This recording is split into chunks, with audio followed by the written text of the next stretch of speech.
ค่ะเมื่อกี้ตรง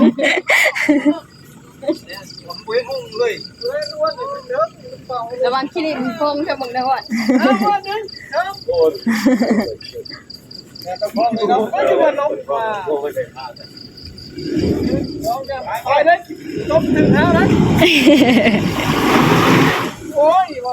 เอาไม้ใส่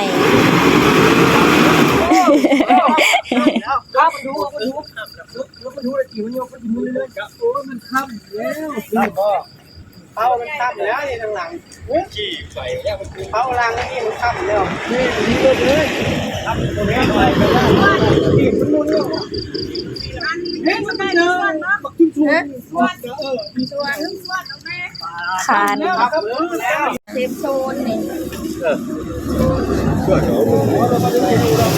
โอ้บุ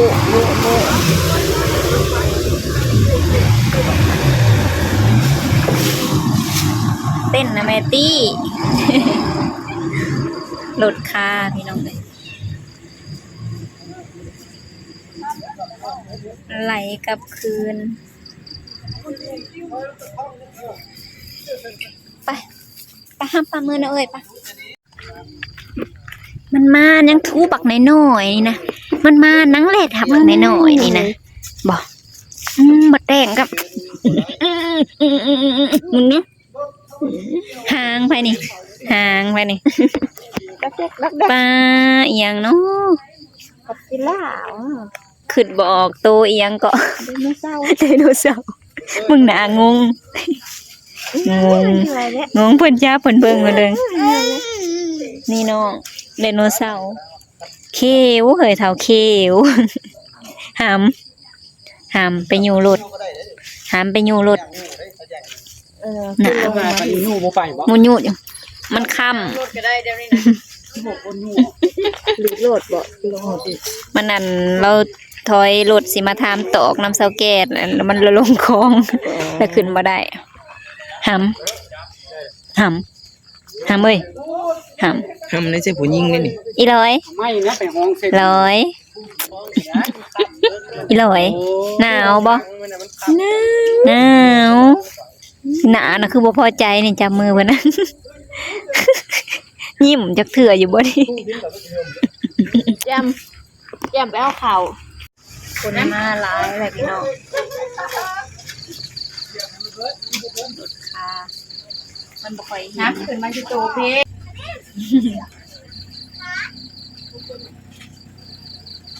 มาอีแม่ว่าสิหายอีแม่เฮ็ดตามขัดว่า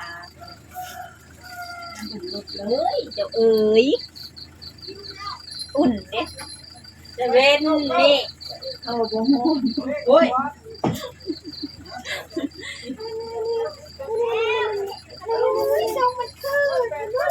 เธอได้ของแม่ฮู้ขึ้นเทิงบนตัว ง่ายนะมีเป็นแกนฉันก็ฉัน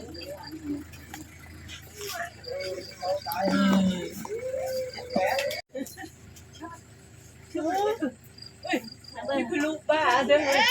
นี่คือลูกป้าเด้อ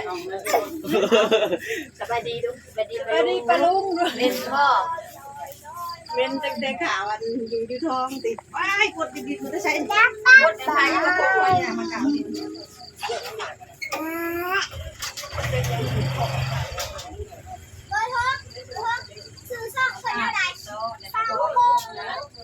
ตามซื้อโต๊ะอะไรละถ้อยไป สบายดีป่ะเด้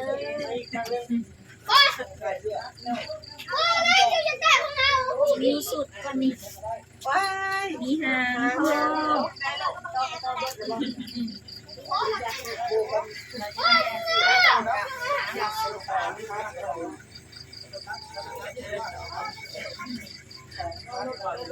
แล้วก็จะเป็นเขางามหลวงพ่อ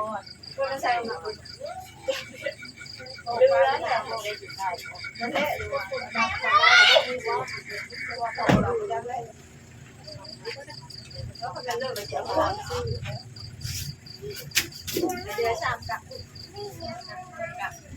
ไม่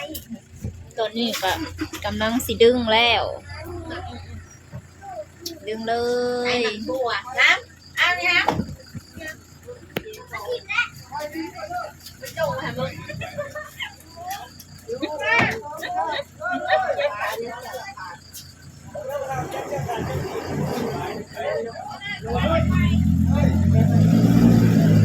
การขึ้นแล้วเรียบร้อย ขึ้นแล้วเฮ้เฮ้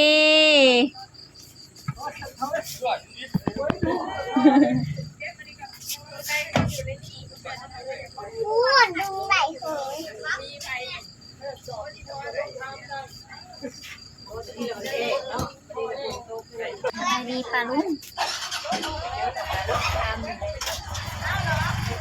โดนหมดได้นะคะนะโดนน้ำที่น้ำแม่นะคะ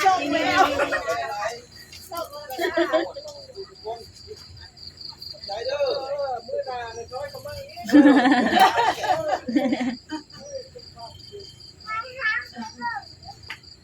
โดนจะไปได้ลูก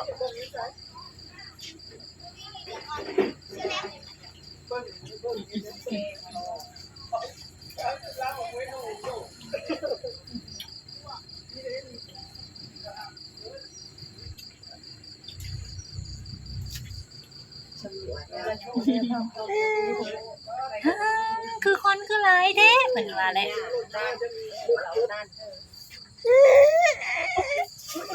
เด้ยังลูก โดยสบายดีป่ะลูกเลย เต็มคอ เพราะว่าน้ำห่างกับโบแห้งนะจ้าเพราะว่ามันเป็นชื่อพุ่นนะ เลยเป็ดกูเกานี่กับกูนี่ พี่เจียวก็ห่างแล้วเป็นตาหน้าห่างแล้วก็พูดนึ่งเลยวะ คนนะก่อนพอแห้งได้จักโลจังมาอันนี้ก็โลนึง ยังน่ะได้หางลีกบ่ได้หางบ่บัดนี้ ห่างแล้วห่างออกแล้วเอาอันเพิ่นขาบไก่เห็นดีนะจังดังเลยเดี๋ยวจะคิดเลยขาบเลยคนตลาดตึ้งลงเลยได้อยากไหนได้ไม่ใช่แน่ผมอุ้ยขันเต้นโป๊ะเพื่อกับโบแห้งเลย อันใดนี่น่ะคือนี่นั่นนอนปิงบ่ลงเลยนอนเหี่ยวไอ้ตัวบุญลูกพอแล้วนะตัวหัวลูกอีกแปะเปิดข้อมูลนอนเป็นหัวลงเนาะ เอเล่ เดี๋ยวหัวลูกถ้าเราบ่ตบตีนแปะ เล่นว่าน้อยๆขนอนเป็นป่านนี้ยัง ควง ไม่ใช่ลูก ไม่ใช่ เรียบไผ่แต่ สบายดีป่ะ สบายดีวันนี้ลูก สวัสดีหลานสวัสดีเป็นมอนี่ไทยนี่นะฮะ เห็นบ่บางครั้งถ่ายกันไปน้อยๆเจ้านั้นแล้วก็อยู่ว่าตัวเอง อาจารย์เอสบายดี เต็มกล้อง คอยซื้อเจเล่เด้อบอกเลยฟังเดี๋ยวพักตัวนี้ คอยมีหางเด้อ คอยกับมีหางพ่อ ประตูจะเอ็นยัง แทงคอยเนี่ยเด้อสิลูก นั่นพัก คอยกับบัวแดงขี้ดื้อบันได หาว หน้า นะ ไม่ออกมาอีกเลยดีนะ สบายดีป่าลุงเด้อวันหนึ่งนี่พามาเบิ่งอันรถค่าเนาะอันเล่าว่าสิทาถอยขี่ไปแล้วแหละถอยกลับมาว่าสิมาทำมันตอกน้ำหนาสาวเนาะมาเนี่ยตอกก็บ่มีรถกับค่าพี่น้องก็เลยได้อันคนในบ้านนี่แหละเนาะก็เลยได้อันเอารถมาดึงกันพี่น้องซีนหมูเนาะโอ้งามมีแต่ซีนมันนั่งเป็นเพิ่นอยากบ่ผัดกะเพรา แล้วก็กิน ผัดแล้วได้เก็บผักหัวละพาไปใส่ผัดกะเพราแม่วันศิลป์บ่คือเท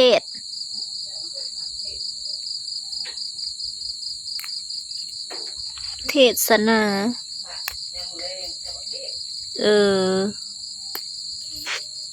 แนวนั้นบ่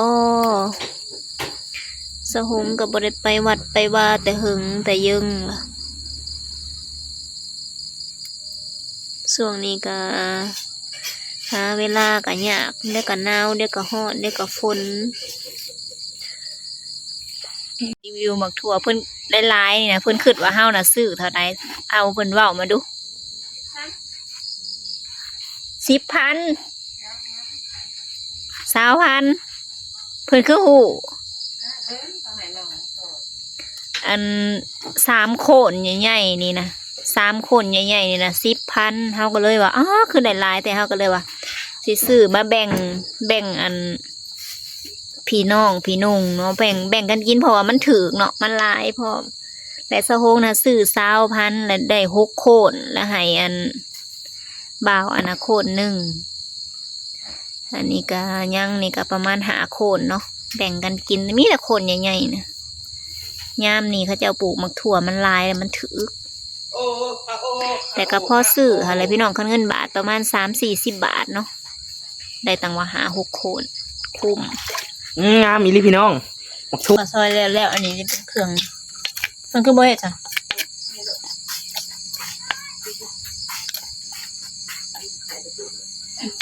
น้ำมันนะเอามาข้างค่ะ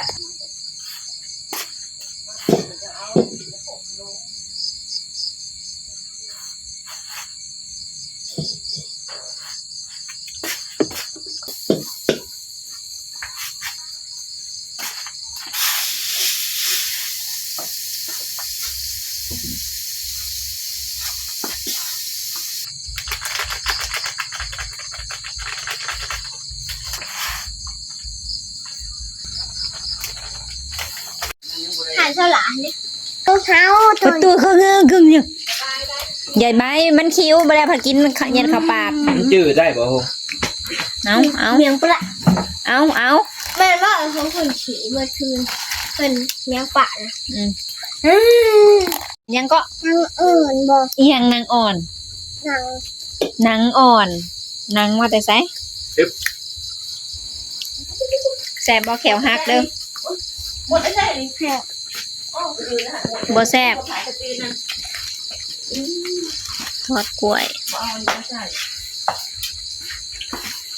อามาไม่อดทุกวันเอามา ไว้ เพื่อ บ่ กินข่าว อยากกินข้าวโอ้ยอยากกินข้าวทั้งอ้ายทั้งน้องบัดนี้หิวข้าวมาแต่ไส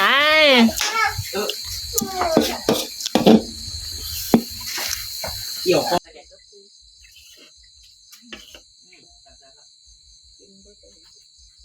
เดินในคำแรก พี่น้องกิน สิแซ่บ ข้าว ใช่ปะ นำกันแกงหน่อไม้กับผัดกะเพราคนละทีไปเลย กินกับข้าวเหนียว อ๋อเพิ่นผู้ลูกกินข้าวกลางคืนเนาะพี่น้องพานันอยากจ่อย บ่เคย สำหรับคลิปนี้ก็ขอจบไปเพียงสำนี้เด้อฝากกดไลค์กดแชร์ติดตามส่องสะหงในเด้อพี่น้องเด้ออาหารบ้านๆอันนี้ก็ได้